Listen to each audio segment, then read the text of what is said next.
John David Baker is Ole Miss's secret weapon to unlocking Trinidad Chambliss this season. You will see. This is the Locked On Ole Miss podcast.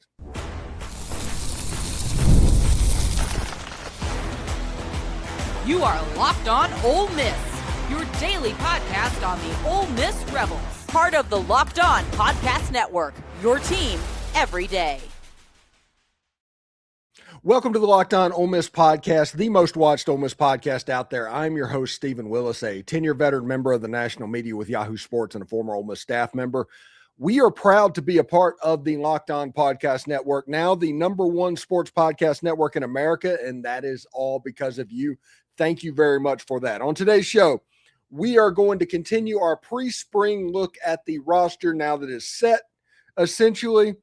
And we're going to dive into the Ole Miss wide receiver room today, how the Rebels continue to find elite playmakers year after year. Ole Miss evaluation approach keeps producing stars, and this season features a player that I could believe will deliver an Elijah Moore type impact for the Rebels. We'll also look at some talented receivers returning to the fold, including Deuce Alexander, Traylon Ray, and Izaiah Hartrup, alongside former five stars Caleb Cunningham and Jase Mathews.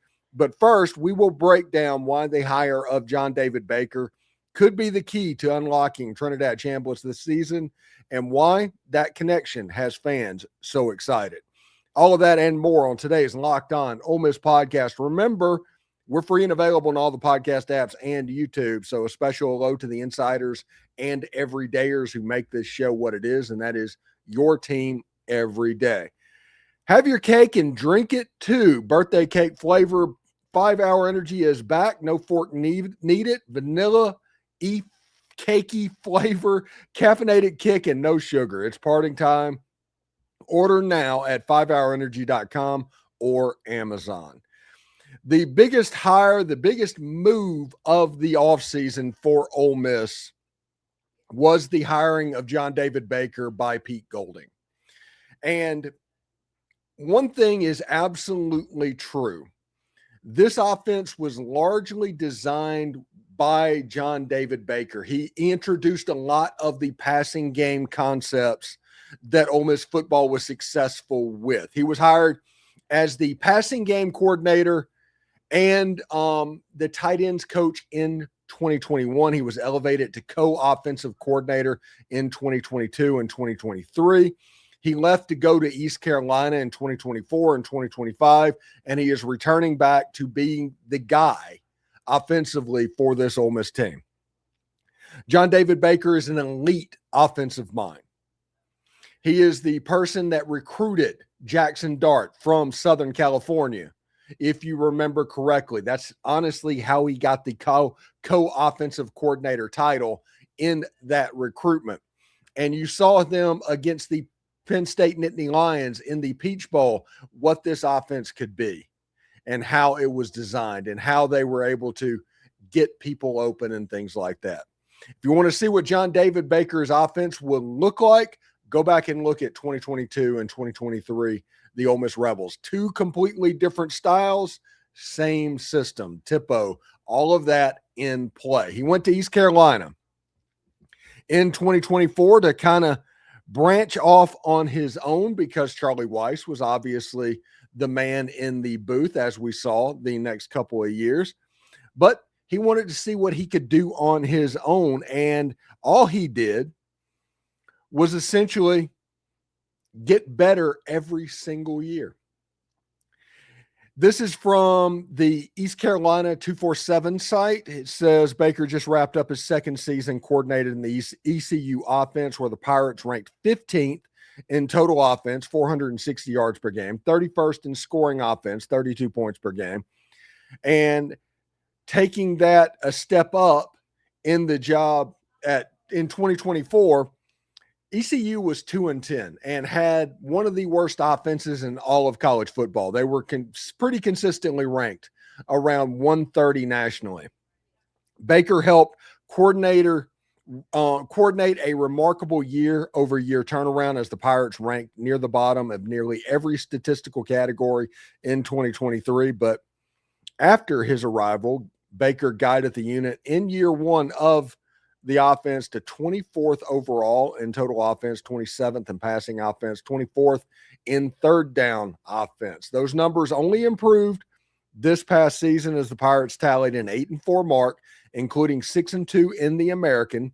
Caden Hauser, who Baker brought in from Michigan State prior to the 2023 season, hit on 66% of his passes, threw for over 3,300 yards, 19 touchdowns, and 6 picks. Hauser also added 9 scores on the ground, leading one of the best offenses in the American. So what you need to know about that, this is the exact same system that Charlie Weis was running at Ole Miss. This is everything that was learned at Ole Miss. He took it to East Carolina. Now he's going to bring it back. The offense is going to be called exactly the same way. Everything's going to work as a system exactly as it did. Now, the differences, if you remember, he was the co-offensive coordinator in 2022 and the co-offensive coordinator in 2023, and those were two pretty different offenses in that year. John David Baker brings the same offensive flexibility that was here before and his ability to tailor an offense to his star players, and he's walking into a great situation. When you have the number one running back in all of college football, when you have the number one kicker in all of college football, everybody might roll their eyes at that statement, but get to the 40-yard line, and it's essentially 3 points. He made 31 field goals a year ago, and Ole Miss does not beat Georgia without him. Ole Miss doesn't beat Georgia with Lane Kiffin, if we're going to be honest about it. But Lucas Carnero allows you to, hey, get to the 40-yard line and you can kick a field goal. Whenever you play against great defensive teams, that is going to come in handy. The difference is Trinidad Chambliss. Trinidad Chambliss, over the course of this season, he threw for 3,937 yards on 294 completions on 445 attempts, 22 touchdowns, 3 interceptions as well. He's the best quarterback in college football. He is the second betting favorite right now, from what I've seen since they've been updated, to win the Heisman Trophy. And he will have the opportunity because the reality of what is going on, last year, he quarterbacked a retrofitted Austin Simmons offense all season long and quarterbacked it to 30 points per game over the course of it. Even the game that they lost against Miami, 19 seconds away from getting to the national championship game, that was still the most points that Miami had given up the whole season. That defense was really, really good. Ole Miss kind of got rolling at the end. And if you remember of what happened in that game, which you probably don't, but in the fourth quarter, Daquan Wright really became a weapon for the Ole Miss offense. Daquan Wright was running a certain thing over the course of the game. In that game, John David Baker was forced to coach the tight ends because the other assistant coaches got called back to LSU, if you remember correctly. John David Baker, in my opinion, saw something in the Miami defense, inputted a concept, Charlie Weis called it, and all of a sudden Ole Miss started ripping Miami's defense apart. That happened. That was on display for everybody to see. John David Baker with Trinidad Chambliss over the course of this offseason is going to develop an offense that maximizes what he does well. He got to see over the run of the playoffs. He was hired in mid-December and got to see all of it. He was at every practice, every game. He saw what this offense looked like and what Trinidad did well and what he didn't particularly do well. John David Baker made notes of what's going on, and now they're in the lab designing different stuff to make Ole Miss's offense even better than it was a year ago when you had a first-year quarterback starting from Division II. Now you get the benefits of a year in the system. You get all of the benefits of a year of seeing this level of opponent, and you know confidence-wise that you can make it happen. Trinidad Chambliss could be about to have a next level type performance. a Baker Mayfield, a Johnny Manziel, a Cam Newton type performance where he just takes over college football. That is on the table, and that is the reason he is the second betting favorite right now for the Heisman Trophy. You add that with the top running back in college football, the top kicker in college football, both preseason All-Americans, by the way, according to ESPN. These aren't my words. These are people catching up to the roster of what's going on. There are a couple of evaluation things that Ole Miss needs to get right, but I suspect that Ole Miss is going to get them right because they have the batting average to prove that they get stuff like this right. So everybody needs Ole Miss to take a step back and fall off a cliff because in their mind, they just paid a ton of money at LSU for Lane Kiffin. All of Ole Miss's success has to be Lane Kiffin. In every bit of their mind, everybody that is coming to LSU was the only people that matter to what's going on because otherwise they just overpaid and gave a head coach a Jimbo Fisher contract. The other thing that could be true is that Ole Miss started winning top 10 games and started winning big football games when Pete Golding arrived. Pete Golding developed the recruiting system this season. In just a little bit of time, Ole Miss had their best recruiting season ever. And when you include portal and high school recruiting, Ole Miss was number 2 in the transfer portal, according to 247. All of this should not have been possible if Lane Kiffin was the only reason for all of this success. Ole Miss will be ready to go. Two things are true at once. Lane Kiffin's a good coach. He is really good at roster building, and LSU is going to find that out sooner rather than later. But Ole Miss is in a good spot. I compare it to when Les Miles became the LSU coach. The machine is built. Keep the Ferrari between the tracks, win games, and that is absolutely going to happen for Ole Miss. Now, the Rebels receiving room is loaded with returning playmakers. Who should fans be most excited about? All of that is coming up next.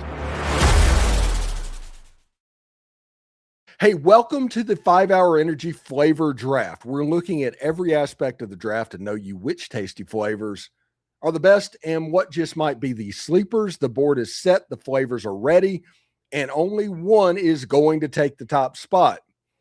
5-Hour Energy has a variety of flavors, something for everyone. Listen, I'm going to take cherry at number 1 overall.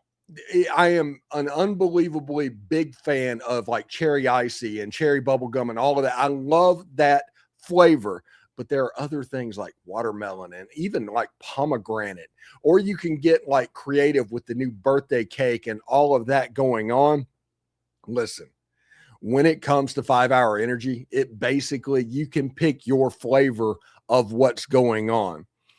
I think that pomegranate and their like tarty taste and all that from time to time has a chance to be a major sleeper in this draft, but I really like cherry as overall. Listen, they have sweet flavors as well, including confetti craze, fruity rainbow, and cotton candy. And I've tried grape. I like grape. That's one of the original. That's one of the OG flavors with 5-Hour Energy. So find your new favorite flavor of 5-Hour Energy shots available online at 5hourenergy.com or Amazon. Ever wanted to experience the NBA Finals live and in person? FanDuel is giving you the chance to turn that dream into a reality with their NBA sweepstakes. Here's how it works. Use your profit boost on any NBA future, and you'll be automatically entered for a shot to win an NBA Finals trip for 2. That's right. Flights, tickets, the whole experience. There it is. If you're already looking at the board and thinking about which team can make a deep run, this is the perfect time to lock it in. I love futures this time of year, whether it's picking a team to win a championship or grab a conference title. It adds that extra layer of excitement to every game down the stretch. And now, not only can you pick cash, but you can also send your team to the final. Visit FanDuel.com to get started. Use the profit boost on NBA futures and get entered to win for your chance to win a trip to the NBA Finals. Play your game with FanDuel, the official sports betting partner of the NBA. Hey, do us a favor, like, subscribe, and comment on this video. Subscribe to the podcast on whichever audio podcast you're listening to and give it a 5-star review. It costs absolutely nothing, but it keeps all of this free. Thank you for making Locked On Ole Miss your first listen of the day, and thank you for making Locked On the #1 sports podcast in America. That is all because of fans like you taking in content like this, and we can't be more appreciative of it. If you haven't already, go check out the Everydayer Club. They have access to ad-free audio feeds on the Locked On Ole Miss podcast, and it's compatible with Apple Podcast and Spotify and every podcast app. An invite-only message board for Locked On's Everydayers Club Discord server, which includes a group chat just for listeners of this show.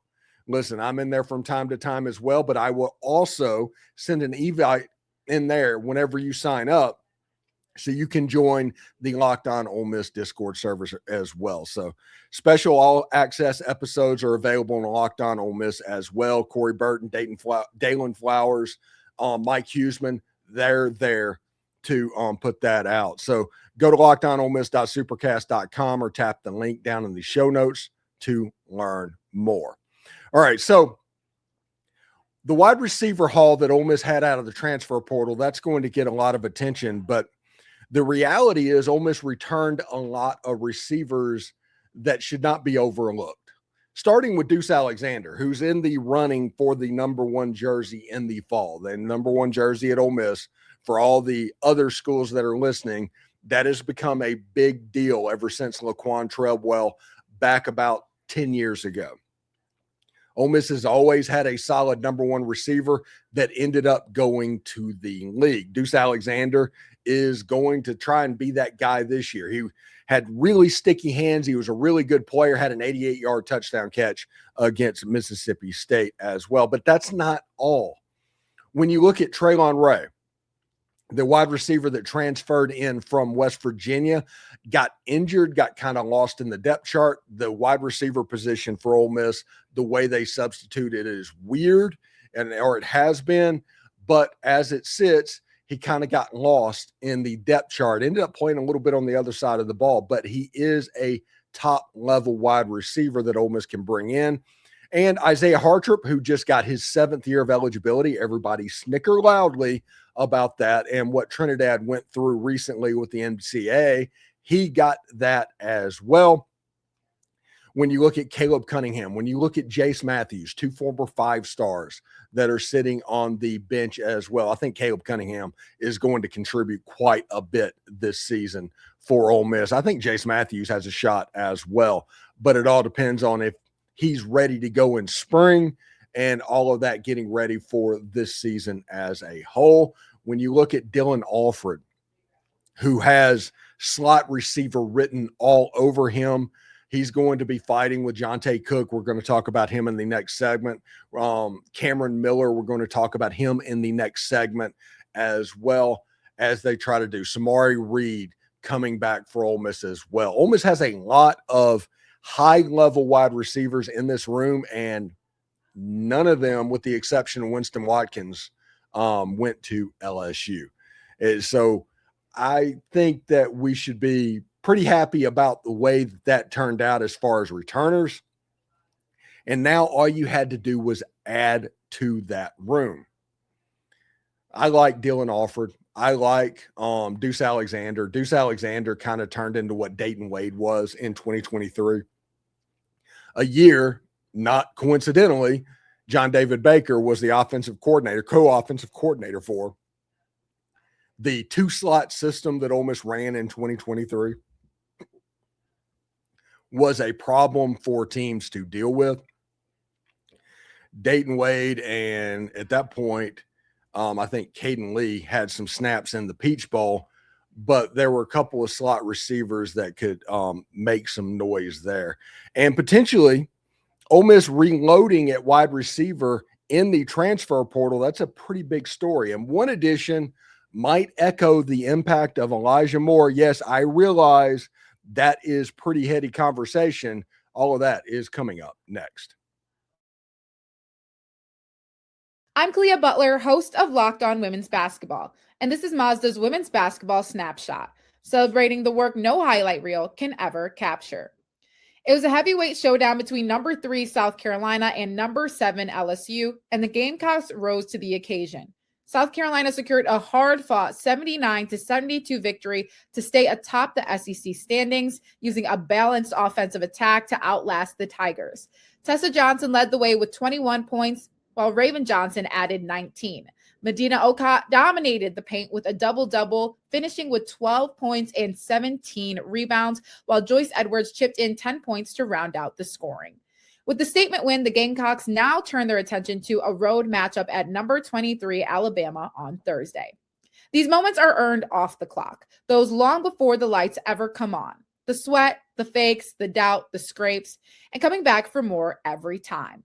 Mazda puts that same drive into every detail. Wins define the moment, putting in the work, that defines you.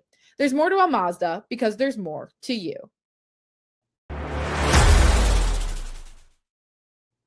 All right, so the transfer portal, I really like what Walker Jones and the Grove Collective and the whole apparatus of a player personnel department, which Ole Miss has a very good player personnel department as well. A lot of that was constructed by Pete Golding in 2023 when he came in and Ole Miss started winning, and Ole Miss got really good in the transfer portal because the reality is, let's go back to last season so we don't play the game what's going on. Eric Singleton was a $1.5 million wide receiver. He was one of the most wanted wide receivers in the portal, actually took a visit to Ole Miss, but his asking price was a little bit too much. Ole Miss tried to figure out ways that they could, without paying $1.5 million, find that $1.5 million wide receiver that may not be getting the love, because the reality is a lot of these player personnel departments, they're pretty lazy of what's going on. So Ole Miss started going after wide receivers that were quarterback challenged during the season. So really great players coming to play for Ole Miss shows out because they didn't necessarily have a quarterback at whatever school they were at previously. You saw that a year ago with Harrison Wallace III from Penn State, Drew Ilar. He's not a very good quarterback. Deshaun Stribling, who came from Oklahoma State. That was the Alan Bowman, like 9th year of eligibility or whatever. Malachi Smith actually started a game for the Oklahoma State Cowboys, who was like the 5th string quarterback for Ole Miss. Ole Miss started going that route, and you ended up finding Trey Wallace. You ended up finding Deshaun Stribling and Deuce Alexander of what's going on. So Ole Miss went into this transfer portal window pretty much the same way. They kind of do that. They were looking for really good wide receivers that play at quarterback challenge type institutions. For instance, Johntay Fields and Darrell Gill Jr., the 2 wide receivers that came down from Syracuse. Syracuse ended up for much of the season playing a lacrosse player at quarterback because injuries just decimated that whole team. Johntay Cook still had 50 receptions, still had 600 yards receiving. Really good player, could not get him the ball. Same thing with Darrell Gill. He had a really good season, still could not get him the ball because of what happened. Ole Miss brought both of them down to Ole Miss. And I think Johntay Cook, listen, when I cover the Under Armour All-American game, which I do every year, we're about a half decade in, and there's been exactly 2 wow players that I have seen at the Under Armour All-American game. One was Zach Branch, the receiver from Georgia. Everybody knows what he can do. He's a special, special guy. The other was Johntay Cook.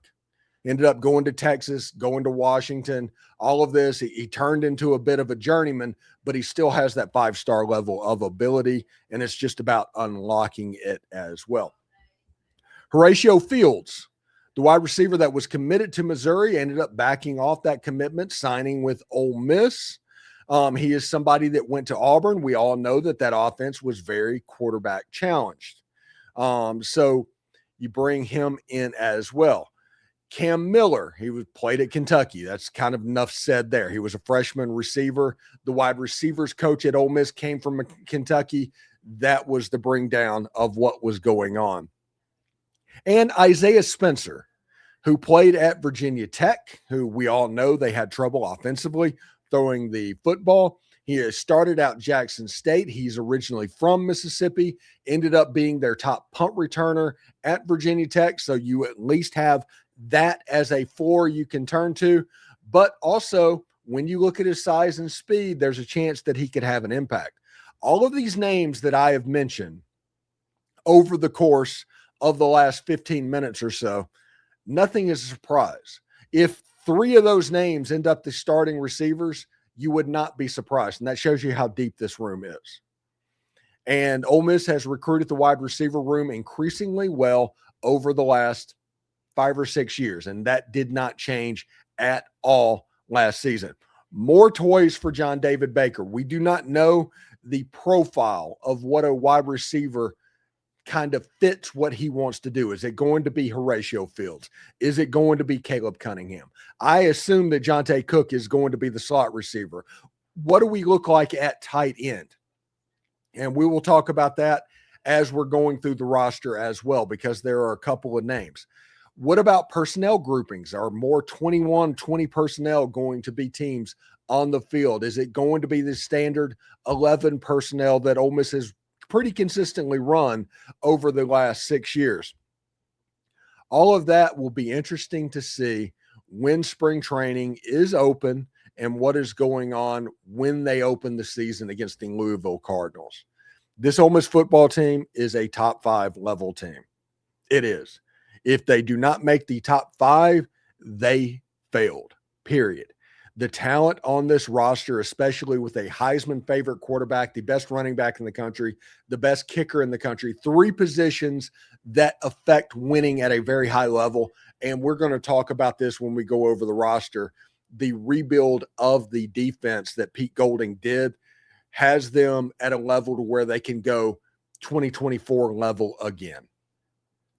I'm pretty excited to see exactly how all of this turns out.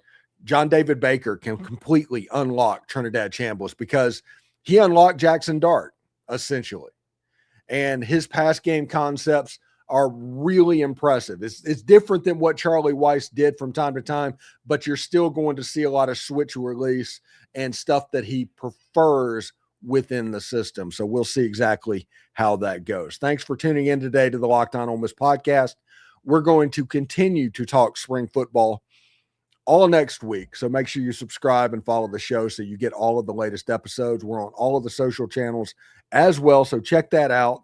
If you never miss an episode, the Everydayer Club is built for you. Get Locked On Ole Miss ad-free, plus members-only Discord access and more. Head to lockedonolemess.supercast.com to join the club. For those of you on video, we're going to send you to the first ever 24/7 National Locked On Podcast Network YouTube channel. On audio, make sure you check out a second listen, either Locked On SEC or Locked On College Football. Would be pretty fantastic. We will be doing live reactions all over the weekend to baseball. Ole Miss going pretty well in women's basketball. They need to win one of the 2 games between LSU and South Carolina, potentially. This is a pretty big week for Ole Miss women's basketball. This is a pretty big week for Ole Miss baseball. And of course, John David Baker, he's in the lab cooking up all that great stuff for Trinidad Chambliss. We will talk to you Monday on the Locked On Ole Miss podcast. Hotty toddy, everybody.